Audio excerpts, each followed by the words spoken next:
Not only legal aspects of working in the US, but also lobbying process, and he has quite big experience of understanding for Soviet Union countries, which can be deep interesting for us.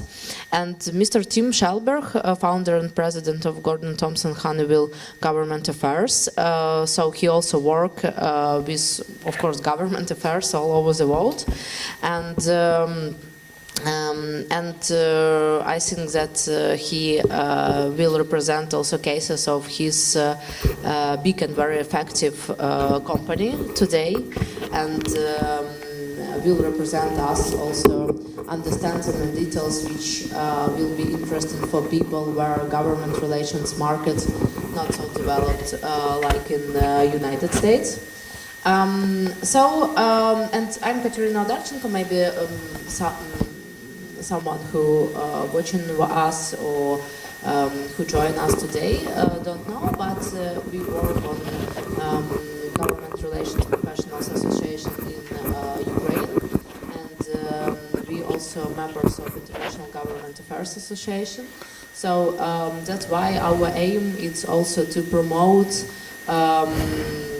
methods of government relations in post-Soviet Union countries, and we really believe that communication in lobbying and government relations can really fight with corruption and can do a better legislation in all post-Soviet Union countries.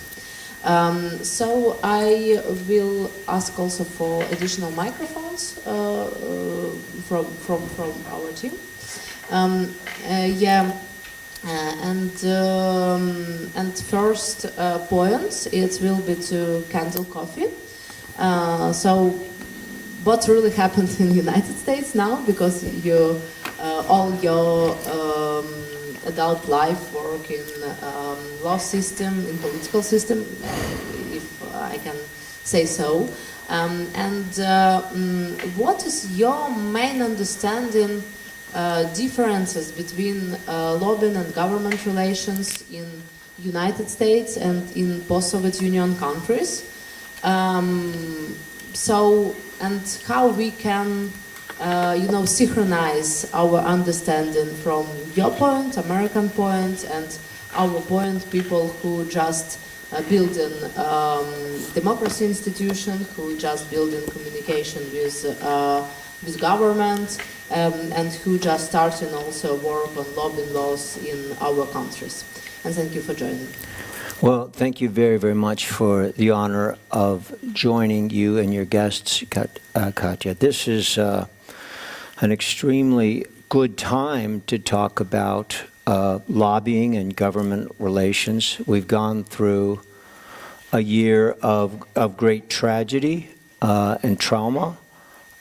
Many of us at the beginning, when we realized just how serious and deadly the COVID was going to be, didn't know what was going to happen to the basic business, law, governmental relations models. Was it going to be a Great Depression? Were some industries going to be permanently ruined? What about our staff? Were we going to have to let a lot of people go? How are we going to get through it? And what we've seen is that we survived. Not of course everyone did. Literally, some businesses were badly hurt, but some of the traditions were revised, and we made changes and we adapted. With government relations, the all-important events were meetings, having a meeting with a legislator or a mayor or even staff sometimes, or being in City Hall or being in the halls of Congress or in the state capitol, running into people, talking to them. That disappeared for a year, but seems to be coming back. And in the meantime, we learned that there are alternatives. And I had never heard of Zoom. a year and a half ago. I didn't know that anything like that existed, but Zoom and a number of other platforms had a big impact on allowing us to continue and to keep going. And hard to know if that's going to be a big factor again in government relations as we get back to normal. But certainly in many business and professional contexts, we've just discovered how easy it is. And I think to some extent, that's going to continue. Clients will want to know if you've had the meeting with a government official or things like that. But it may be that instead it's going to continue to be more Zoom sessions, perhaps with staffs, perhaps with others. So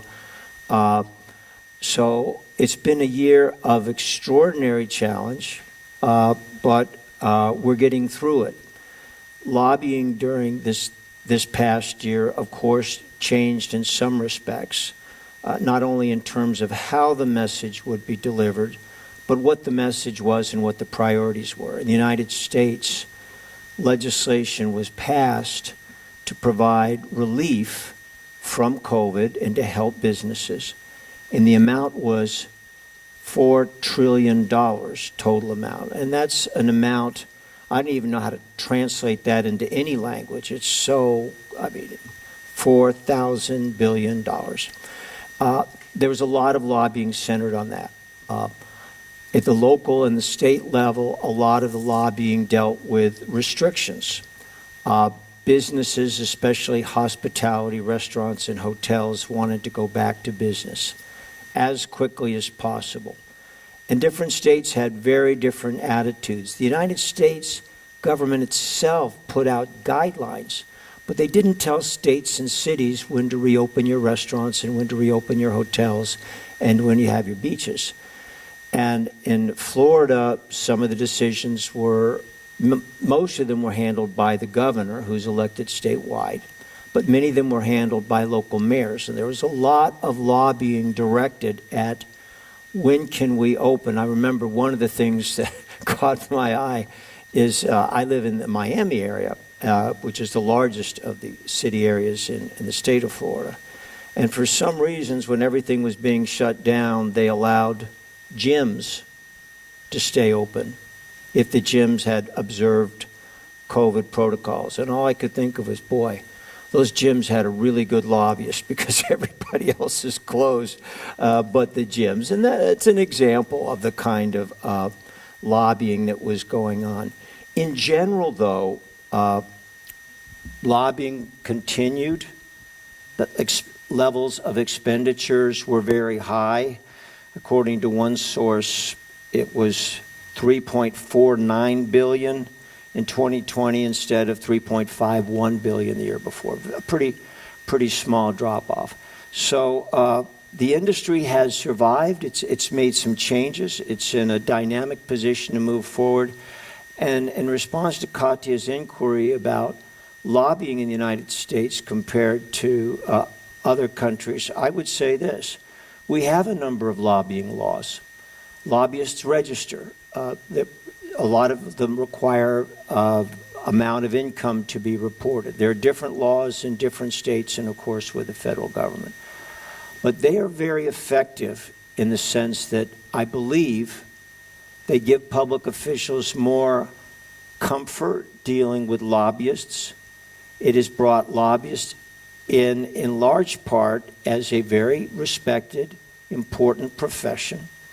There's always going to be skeptics or criticisms in the media, but by and large, the fact that there are in effect recognition of lobbyists, rules for conflict of interest, registration of lobbyists is a very positive factor in creating more respect and more comfort for the work that lobbyists do. And they deal with everything from conflict of interest to whether lobbyists can, in effect, get a percentage recovery or get a bonus if they're successful.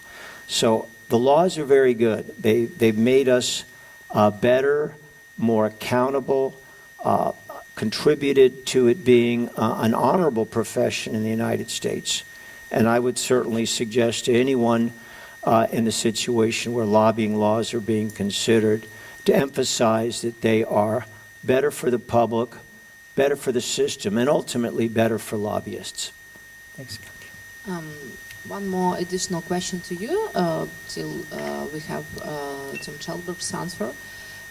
You know, in many countries, not even post-Soviet Union countries, people understand that lobbying is something bad. We directly do some research on 1,200 respondents in Ukraine about understanding what is lobbying for them, and 30% said that it's something bad.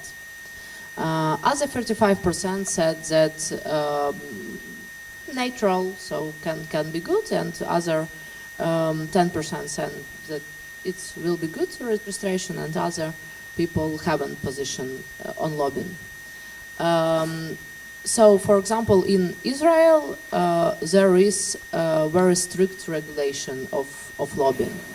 And when we have conversation with members of Knesset, it's Israeli parliament, they said that lobbying law became, lobbying law do better things for policy system at all. But how we can fight for lobbying laws in country where we haven't, if some people understand lobbying as bad thing, as corruption. And also one more argument that in European Union they have transparency register, but it's not obligatory. So if you want, you can register your company. If you don't want, you can work as NGO or as media company or as events or as think tank or other point. But it's also billions of dollars. And that's why many countries said that, oh, European Union, it's soft regulation, why we need to do like more strictly regulation.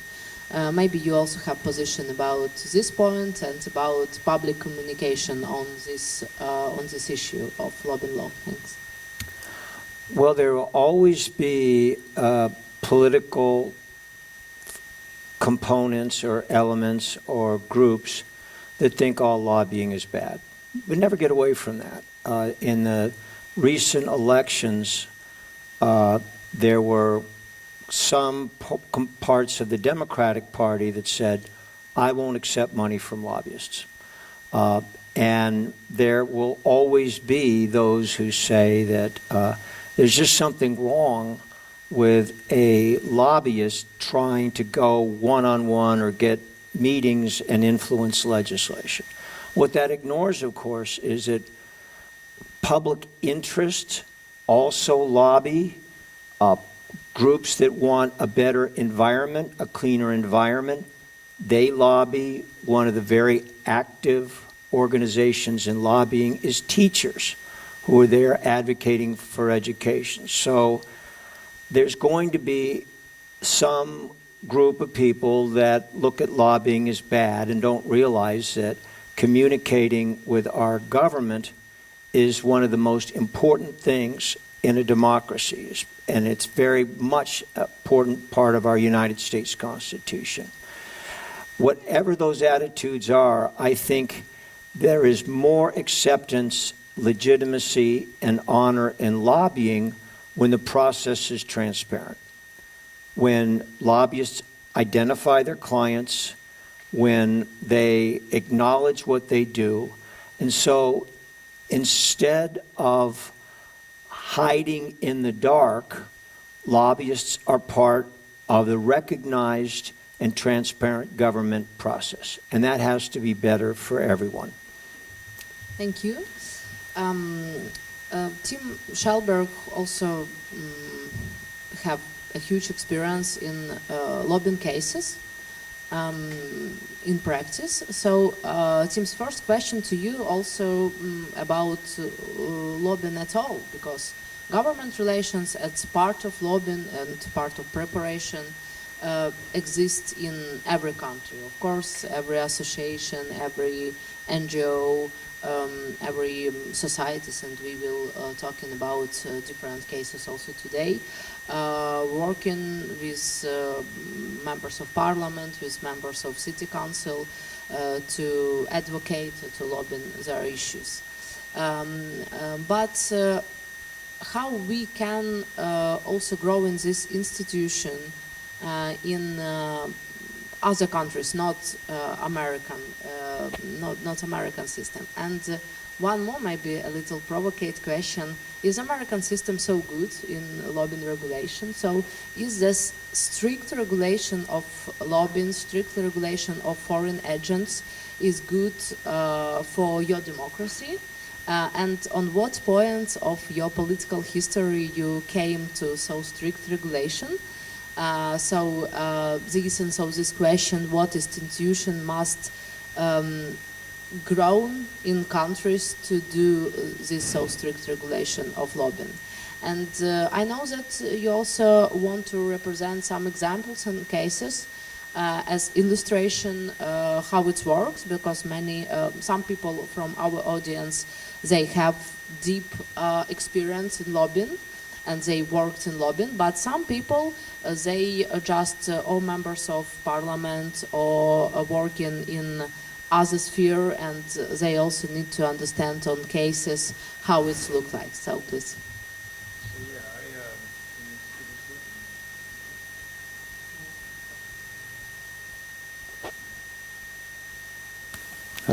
Got to hit the button.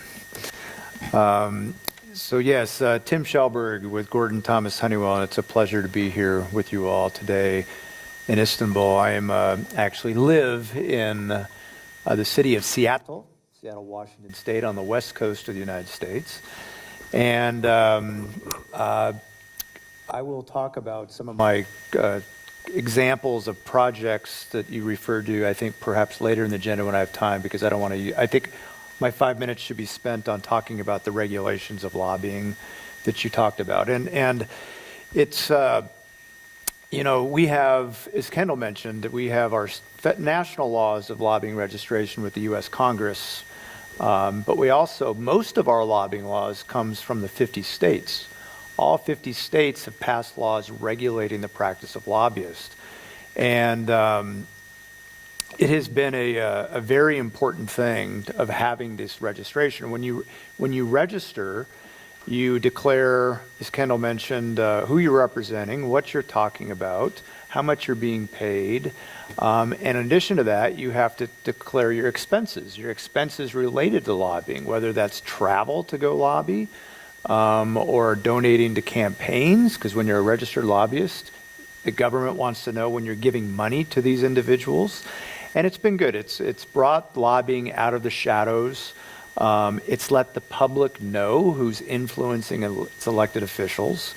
And most importantly to me, it puts the lobbying community on notice to follow an ethical code, because we know we're being watched. We want to do things right. We want to be good professionals. And so that's the public policy reason that we've done this. And, you know, it started really in the 1990s.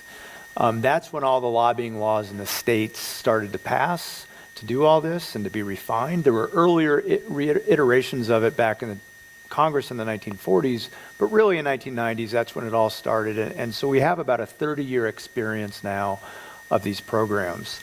And I remember we had our group has various groups in our firm. We have a traditional state lobbying group in the state of Washington near Seattle. We have a Washington, D.C. lobbying group, and we also have an international group. And we started to comply with these lobbying rules in the 1990s. I was in our state group, and I thought, oh boy, it's a burden, right? You have to file all this paperwork, you have to do all these things, you have to be more careful. And when I started working internationally, I noticed that with the exception of a little bit of regulation in the EU, really no one else has this. And I thought, great, we won't have this administrative burden. But really, as I got into it, I go, no, that's a problem. Because if you don't have regulation of lobbying, you're not even going to know who the lobbyists are to partner with, because they kind of lay in the shadows. And when you're working with governments, there's this kind of, they're not comfortable working with you because they don't know the processes. So really, the rest of the world does need this similar type of regulation. But with 30 years in play of understanding how these programs work, I do think the United States did some things right, and I do think they did some things wrong. And if you were to create new rules, maybe you look at some of those successes and problems that we have.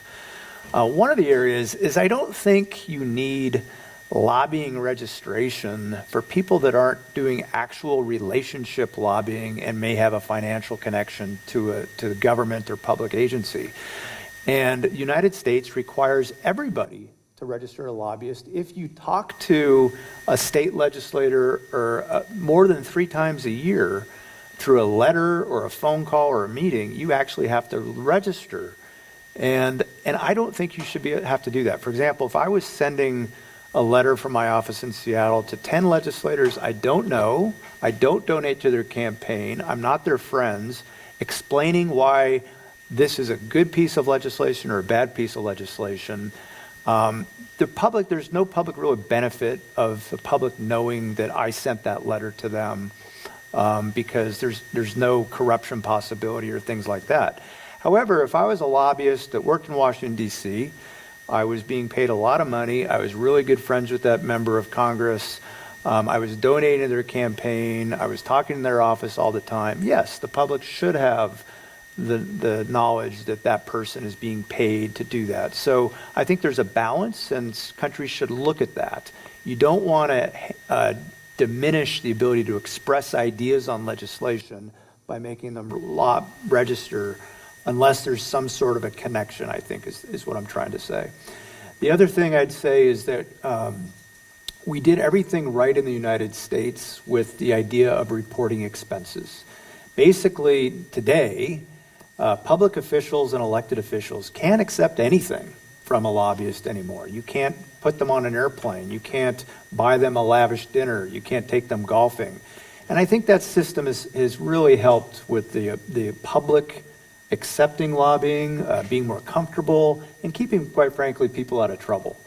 However, there's one area where I think they went a little too far, and that is on the non-lavish meals. Right, so if you're having a meeting and you want to serve people a $5 chicken lunch to keep them hungry so they stay at the meeting and talk to you about your lobbying issue, I think you should be able to do that. And most states have said you can't do that. And so if there's one area that I would change is on these kind of gatherings and feeding and letting people drink. As long as you're not buying them a $300 bottle of wine, I don't think a member of parliament's going to vote for you and favor you for a $10 chicken lunch. So those are just some examples. So a lot to learn from the U.S. It's not just about the federal Congress laws. It's all 50 states that you should look at because there's a lot of history there of how these lobbying registrations work. So that's my time. Dear Mr. Schellberg, can you please explain a little more deeper about foreign agents? Because people from many countries understand that, it's a big issue to be a foreign agent.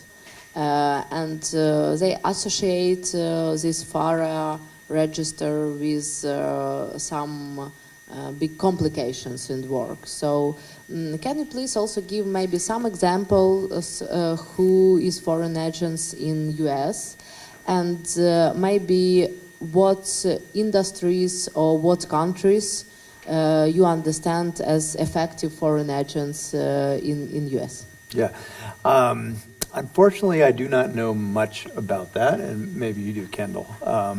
But I think that what I know about the foreign agent rule is if you're representing governments in the United States Congress, that's, if we were to represent the government of Ukraine and to lobby for them in Congress, we would have to register as a foreign agent, I believe. I don't think you're required to register if you're representing a foreign company before Congress. But again, Katrina, unfortunately, that's an area I have not worked in. I can give for you an example. For example, if company who work on gas and oil As you know, it's a very understandable situation for Russia, for Ukraine. They, of course, registered as foreign agents. But in Europe, for example, people who lobby Nord Stream 2, very famous project, they exist as lobbyists in one form, and they also exist as think tanks. Because in Europe, you can work also as think tank. And also, if we work on lobbying laws in other countries, in Ukraine, Poland, Lithuania, I don't know, it's also important issue to understand what is about foreign agents. Because it can be companies' interests, but it also can be geopolitical interests.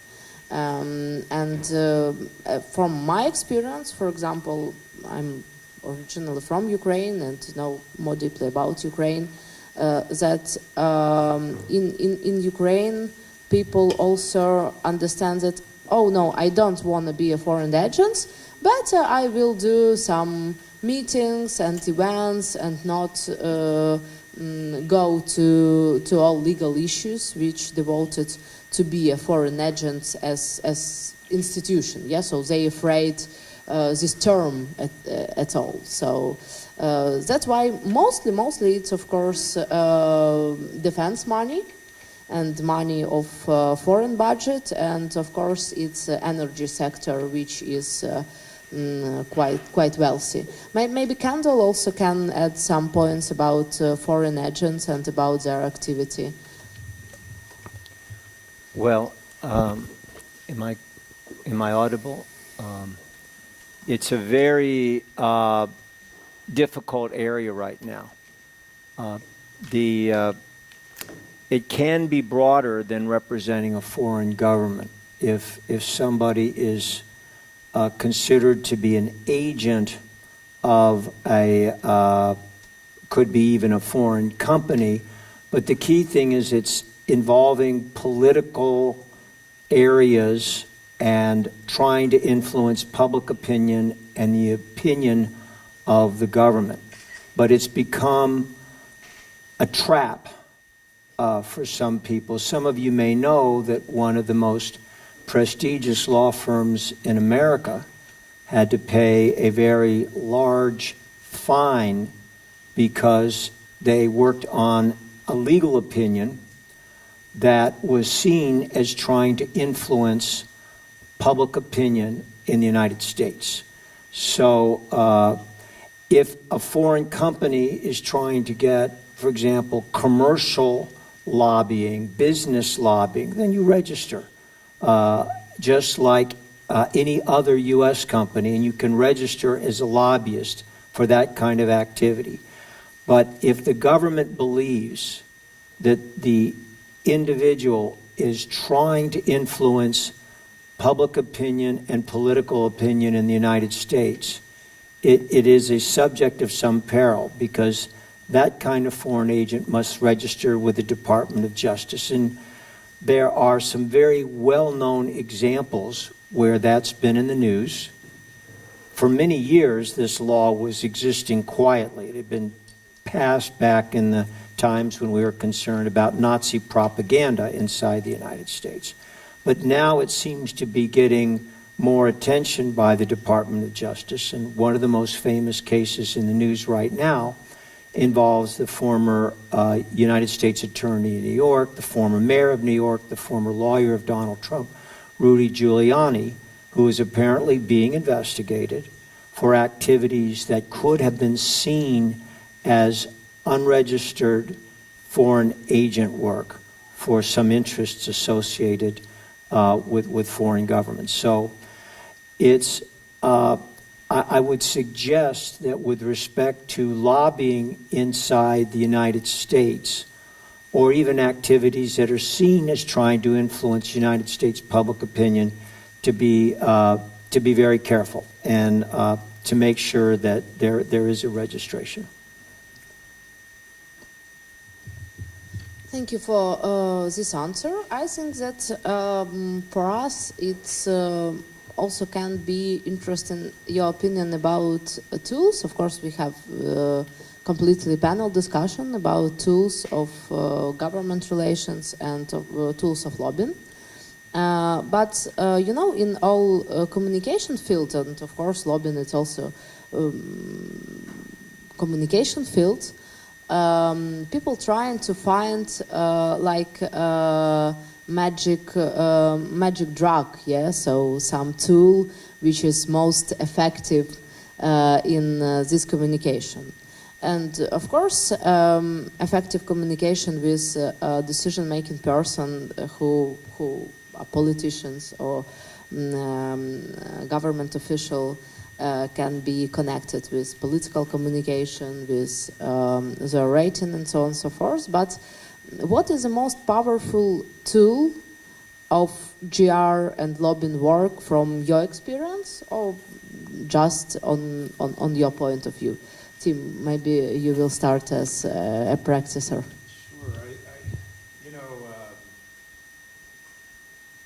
The most powerful tool in lobbying in the United States is obviously the relationships and the access to get from them. Relationships is king in government relations. If you know the chairman of the committee that's scheduling the legislation, and you can work with him or his staff to schedule something, and you have access, that is clearly. Is it on now? Yeah. So that relationship lobbying is definitely always has been and always will be the strongest tool. However, what's separating the successful government relations people from those that aren't as successful are you always the ones that are good with the relationships and access, but the ones that have the other things too. And the other things too are extraordinary knowledge in the subject in which you're lobbying for, a super expertise, not just of information that you have before you, but all the data that comes with it to justify that. In addition to that, I think the other tools that government relations are finding is that the ability to develop stakeholders that have your point of view and have additional people back you up as the relationship lobbyist. You also have all these other parts, segment of society that are versed, that have the data, that are able to have those stakeholders communicating through letters, emails, whatever it is. And then finally, I think the other big tool that separates those that are from just have relationships from the others is also having the ability to know how to manage the public advocacy to bring the general public along through social media, public relations, having the media back up your ideas, things like this. So I think we're moving from a lobbying world where when I began in the 1980s in the United States, where it's simply about the relationships, to an area where it's more than that. It's the expertise, it's the media, the stakeholder development, and the ability to communicate through all these new modalities such as social media. Thank you. So from one point, it's deep expertise. So it's more about associations and think tanks, yes, as I understand, right? And but do you feel that communication and also communication in social media became more important part in this process, or no, now? Yeah. So we have also some digitalization of this process. Okay, and Kendall, on your point of view, or it's more about work in lobby, not about public communication? Well, Tim gave a great explanation of lobbying, and we should probably do a podcast with what he just said. But social media is dominating everything, and we're just beginning to learn how to include social media with almost everything we do politically. It's taken over fundraising, which is a big part of what lobbyists did. And I think anytime you are advocating a position if you can, you should generate a social media campaign to support it. Because you can certainly expect that there might be a social media campaign from the other side to shoot you down. And people care a lot. It's amazing. It used to be that if media was ignored unless it was in a newspaper or on television. But I've got to tell you, somebody who's got 50 subscribers on a blog, which isn't anything at all, can still, if they criticize your client, can still create a real reaction. Like, how can they say this about me? It's kind of like it's not really in a book or it's not on television. It's just some stupid, crazy blog. But those things can still be damaging. So yeah, you got to account for social media. And the basics that Tim was describing, I think in terms of the one-on-one with a decision maker or whatever it is, there are always three things that we keep in mind. First is never lie, never say anything that reduces your credibility, because that can just kill you in future dealings. Two, you've got to convince them that it's good policy, win it on the merits, that this is something that's good for the public. And three, convince them it's good for you politically, that, you're not going to be damaged or this might even be good for you. So those are the 3 points. And now we've got to add a fourth point, which is make sure that you're dealing with social media. Have a campaign on your side and be prepared to deal with the other side. Thank you. I see that we have on online connection also Dimitris Konstantelos. Dimitris worked for a long time with advocacy and international communication, and he worked in Greece. And we also plan this panel discussion with people from different countries, because of course we understand that practices in Greece or in Ukraine, it's completely different like with practices in United States or here in Turkey, because of differences in political system, of course. That's why we also have the same question to Dimitris about GR and lobbying in Greece, how it looks like, because our audience don't know details about lobbying law in Greece. Is it exist or not? How your professionals work on GR, so it's associations or it's NGOs, or people prefer work with think tanks or just prefer work with lawyers and some hidden communication. So please explain us situation in Greece, and then please also give your position about government relations work during Corona crisis, and maybe some interesting cases. So I think that it will be like 5 minutes, and we will give you additional questions. Thanks. Well, thank you. Thank you very much, Chairman, for this wonderful opportunity to address your audience and to be among the honorable speakers. Unfortunately, I couldn't travel this time, but I promise I can manage next time. So, in Greece, we faced a massive and dominant phenomenon as elsewhere. The government was newly elected just a few months before, and I must say, a political system tired out of 10 years of austerity and political turbulences. So at that time, we had to deal a massive phenomenon with a health system, I must say, being not in its best. So this phenomenon re-engineered the whole process of engagement. Governments had to put the pandemic first in their agenda. And it was clear why. With no success story in this, there was no political stability right after I said before, it was a newly elected government, so everybody was on this. We, as government relations professionals, we missed the physical engagement. And of course, we had to face an agenda where we were not the leaders. Someone else was leading the agenda, and it was the phenomenon itself, the pandemic.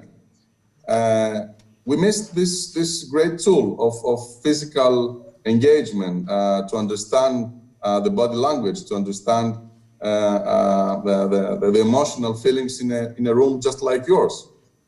And of course, we had to adopt new channels of engagement, and that was through Zoom, just like we are now. Even though this channel was more transparent and it enhanced democracy, maybe, although we all know sometimes representing interests towards governments, the best practice on this is physical, and this cannot change.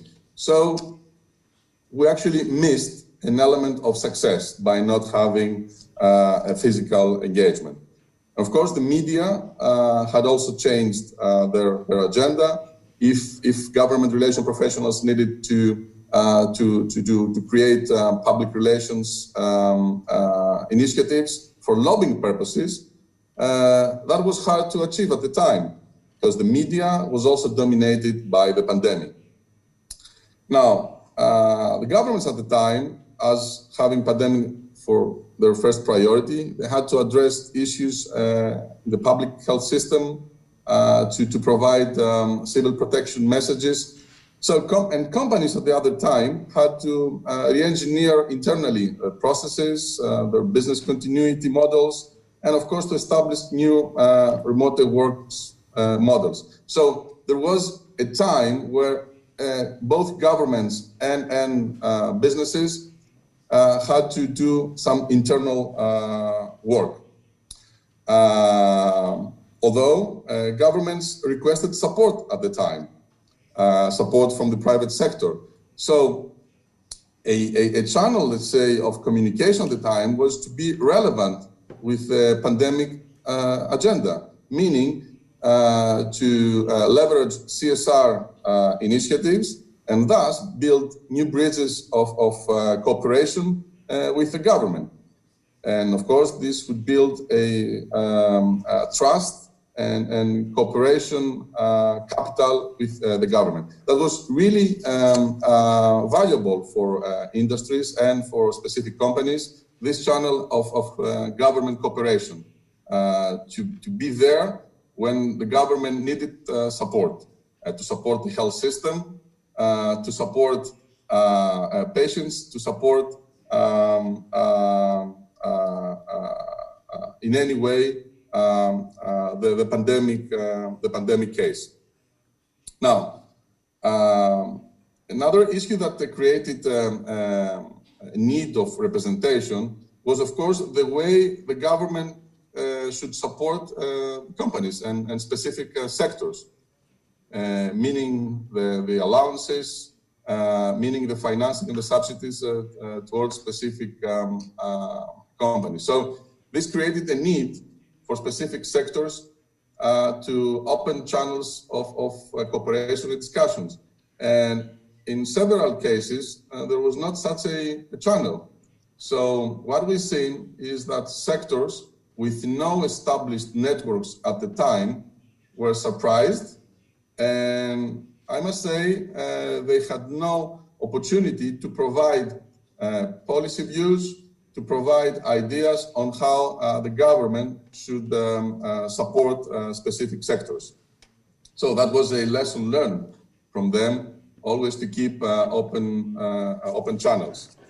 Now, for the next day of this phenomenon, business entities have again to work with governments for other than addressing the phenomenon, but more to agree on the rules for, let's say, the travel. Tourism industry needs some rules in the travel. So you need some specific policy regulation on this on the ways the travel should be.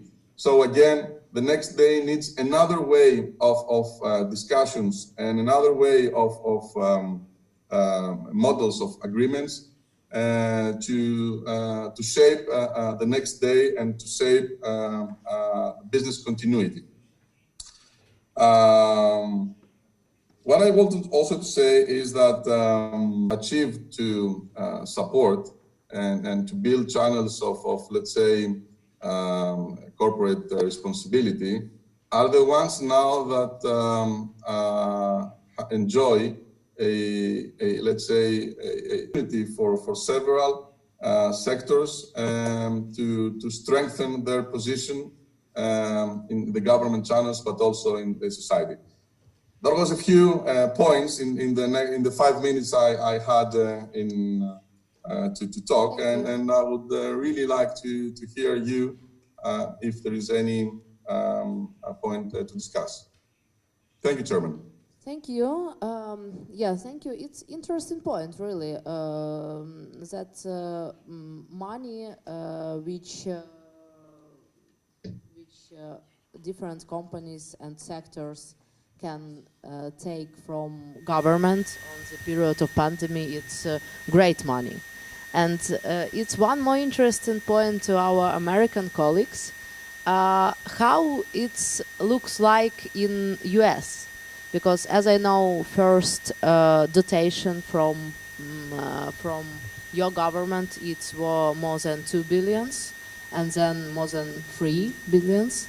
So how lobbyists work on this issue, and maybe you know some details, because really in Greece, in post-Soviet Union countries, it's in post-Soviet Union countries, I think that it's more part of corruption, because money from different funds also can used without tenders and without other procedures. So that's why it's also very sensitive point in communication. How it was communicated in United States, and do you see some difference with dialogue with corporations, with associations, with sectoral elites of Trump administration and Biden's administration? Maybe it's we can see some differences.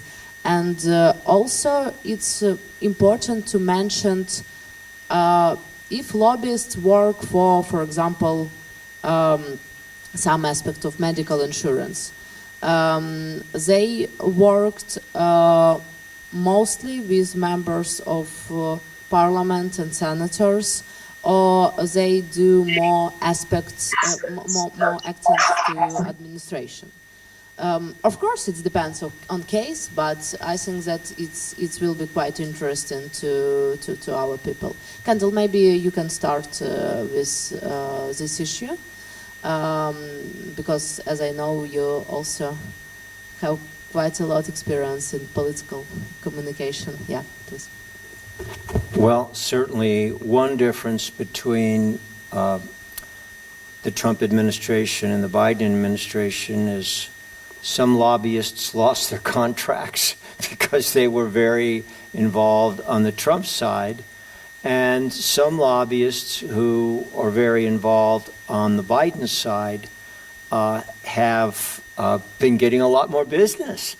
One of the realities is that in many situations, not all, but lobbyists are associated with candidates, office holders, and political parties. Traditionally, many lobbyists were involved in a lot of fundraising for candidate campaigns. And I think the numbers in the United States for how much money is raised for campaign would be shocking to anyone else in the world. I looked up the last election cycle, 2020, and it's estimated that $14 billion was spent in campaigns, which is twice as much as been spent 4 years ago. So a lot of times lobbyists get involved in that. Some lobbyists who got involved early on with Donald Trump stayed in a very, very strong position throughout the administration, and yet because American politics involves two parties, and we don't know if the Republicans will be back in control of the House or the Senate in 2 years from now, when companies are trying to identify the lobbyists that they want in Washington, it's a complicated process. One of the things that happened during the COVID time is just tons of phone calls, because they weren't having meetings, to agencies and others to try to present their ideas for a COVID solution. So, for example, administrators with healthcare agencies were getting a lot of phone calls, including from lobbyists, about somebody's idea for a product or somebody's idea for an app, an application that would provide COVID tracing. There were many of those suggestions that were pursued. To my knowledge, it never really caught fire, never really was very successful. And now there are lobbyists who are trying to approach government about things like, what is the vaccination passport? Is that an application? How do you do that? So the short answer is that lobbying remains political to some extent, but ultimately the most important thing a lobbyist can have is credibility. Tim is going to might have some points to add.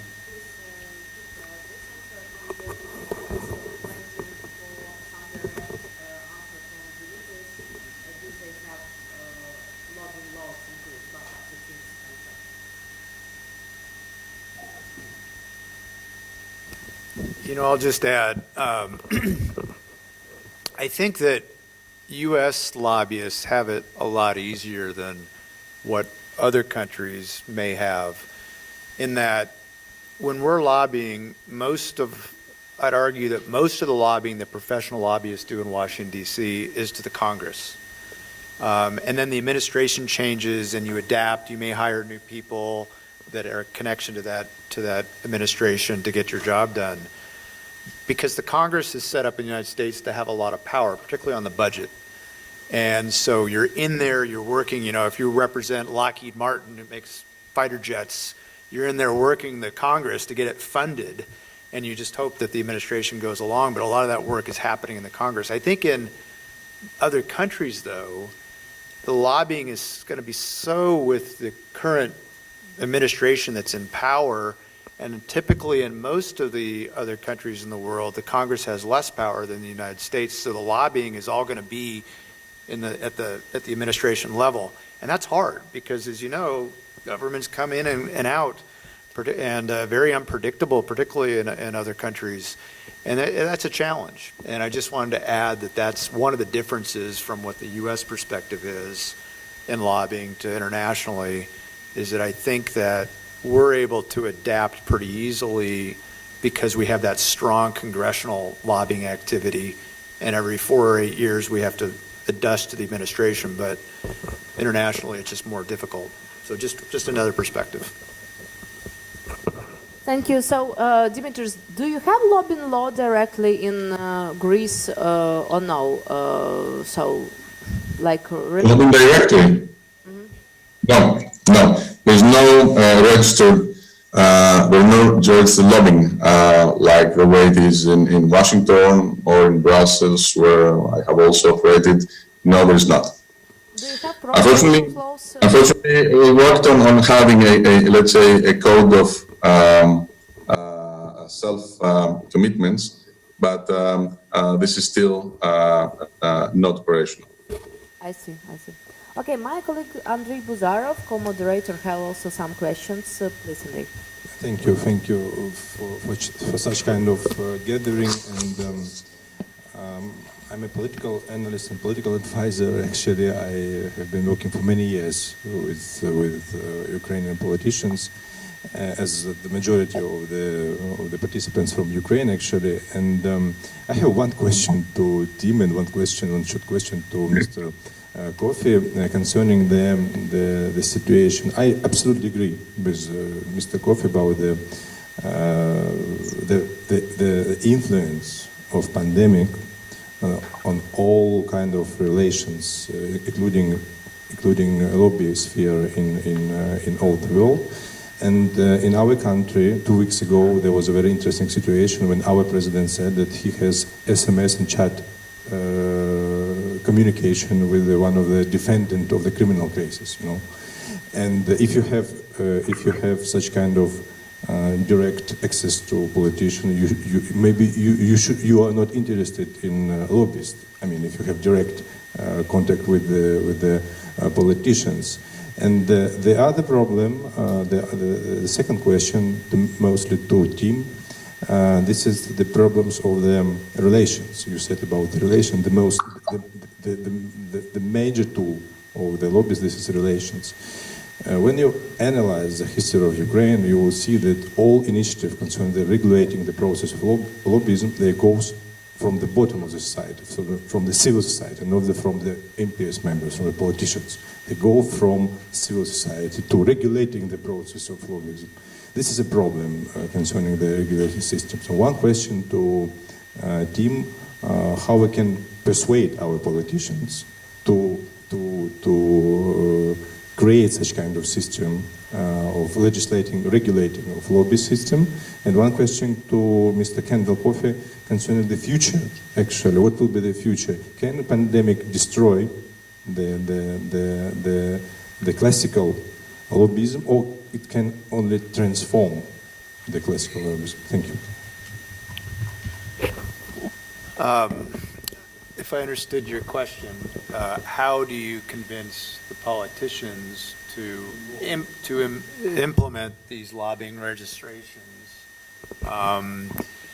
You know, I think that if you ask United States lawmakers what's the best part about lobbyists, it's simply the constant flow of information, right?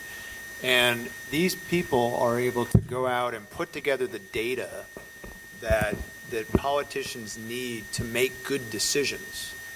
And I think that if you were to bring lobbying out in the open in these other countries, these politicians that would decide to vote in regulations of lobbyists would realize that they are going to get a lot more information. They're going to make better decisions, which includes better public policy and also spending the money in a better way for the citizens of their country. So I think you just have to, that's it. It's simply registering lobbying and making it out in the open will bring more information to those members when they vote to make better decisions for the public. And they need to understand that. Well, I agree completely with Tim.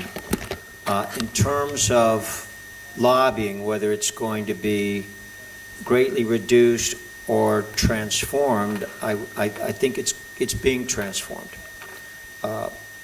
We talked earlier about Zoom. That's part of the transformation. I think that, as was referred to by our colleague from Greece, times of crisis told businesses just how much they need to have friends in government. And I think it made, in some ways, lobbying more important. I looked at the numbers. I had assumed that dollars for lobbying went way down because so many businesses were hurt. But actually, they held about even. And I think that the lobbying world is a strong one, and its importance is appreciated more than ever.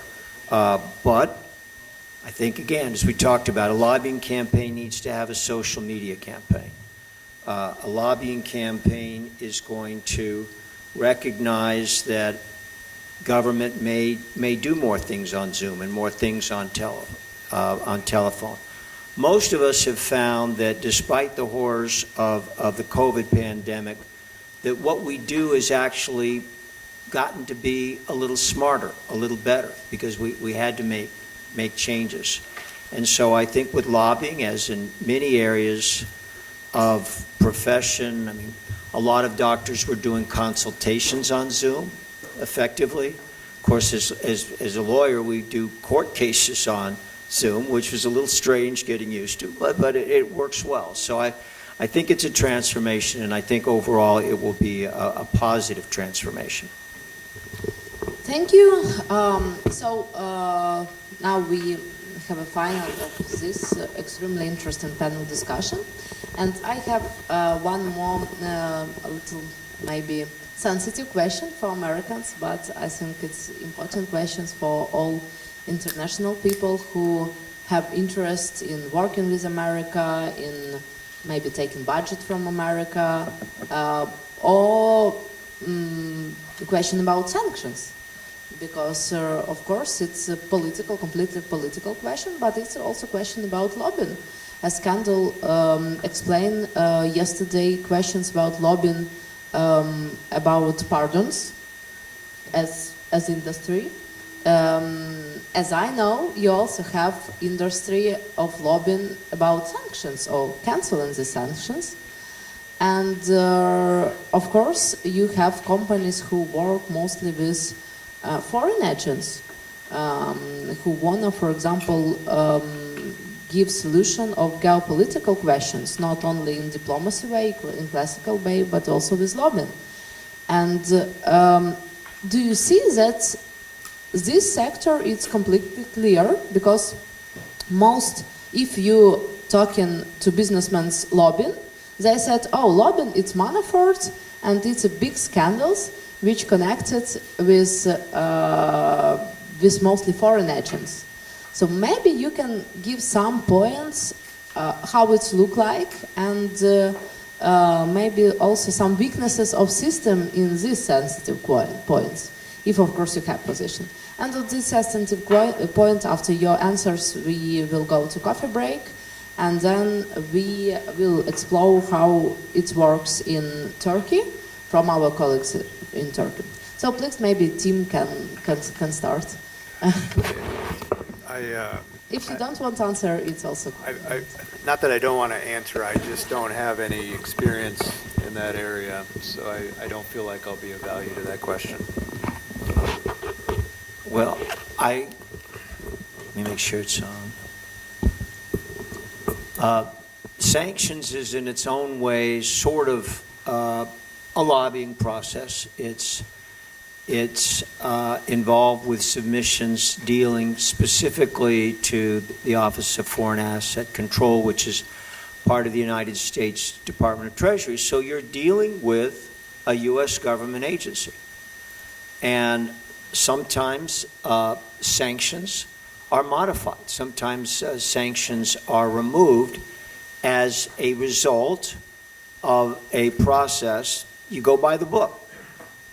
Through this agency of the Department of Treasury, and it's like a lot of government administrative processes. There will be submissions that you make, and the basic effort is to indicate why those sanctions were not proper in the first place, or why, for some reasons, the sanctions should be lifted as to a specific individual or client. So it's part of the process. There is a process for doing it. It's done through the Department of Treasury in Washington. And of course, like everything else in government, depends on the strength of your case, and not every application to remove or lift sanctions is appropriate. But I think anyone dealing with sanctions should consider it and explore whether or not it's worthwhile to try to modify or get the sanctions removed. Thank you. And one more practical question to your team. Can you explain a little, maybe 2 minutes, what is red flags for clients? So, for example, you as lobbying company, do you work with all sectors, or with some sectors you can't work? And why you don't specialize, for example, with foreign agents work and more work with American business? Yeah, I think that question starts first with your own person of who you are. And if you cannot advocate for an issue you completely disagree with, you basically set up your business in a way that avoids being attracted to those clients, and they don't approach you and you don't approach them. So that's the biggest thing I think that the red flag is if you're going to be an advocate for somebody and do a good job and fight for them and get your issue, let your legislation pass, get your money in the budget, whatever it is, you need to believe in that cause, or at least don't disagree with that cause. So to me, that's the first thing.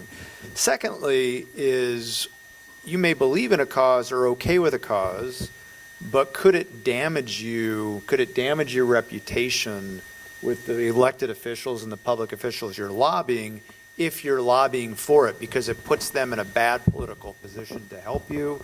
So that's another red flag you have to look out for. So I think to me, those are the two biggest things that makes you effective: is avoid issues you do not believe in, and avoid issues that can get you and the people you're lobbying in trouble. Whether it's a real conflict or an optical conflict, you just have to learn to avoid those types of things. Thank you for so wise